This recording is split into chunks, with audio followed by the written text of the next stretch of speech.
በቃ እኛ ይሄ ዝቅተኛ ፋሚሊ ከሚባለው ውስጥ ስለወጣን በቃ ትምህርት ነው የሆነ ነገር መሳት የለብሽ መሆን የምትፈልጊው የነበረው እኔ ከልጅነቴ ጀምሮ ተዋናይ ምናምን እል ነበር በቃ ፊልም ሰሪ ምናምን እል ነበር አራት ክፍል ለሆነ አስተማሪ ምን መሆን ትፈልጊያለሽ ምናምን አለኝ ከዛ እኔ ተዋናይ ፊልም መስራት ስለው ኖ እንደዚህ አይባልም ኢንጂነር ዶክተር በይ ምናምን አለኝ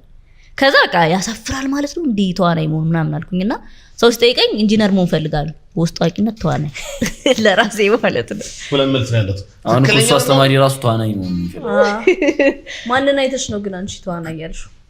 በቃ እኔ ይመቸኛል እንደዚህ መድረክ ላይ መውጣት ምናምን ወድ ነበር ከድሮም ጀምሮ በቃ ይመቸኛል ማቀረብ ወዳለው መሳተፍ ወዳለው ምናምን በቃ ይሄ ማንንም አይቻ አይደለም ግን የሆነ ነገር ሳይ ያንን ሰውዬ በቃ በጣም ለማስመሰል ሞክራለሁ ምናምን ቲያትር ምናምን ራሱ ድሮ ስናይ እዛ ጋር በወጣኔና እኔ ብሰራው ምናምን ያልኩ ነው ማየው ማለት ነው በቃ ደስ ይለኛል ይመስጠኝ ነበር የሆነ ነገር ኢንተረስት እንቶኝ በታላ እንደዛ ነበር ግን እገሌና አይቼ ምናምን አይደለም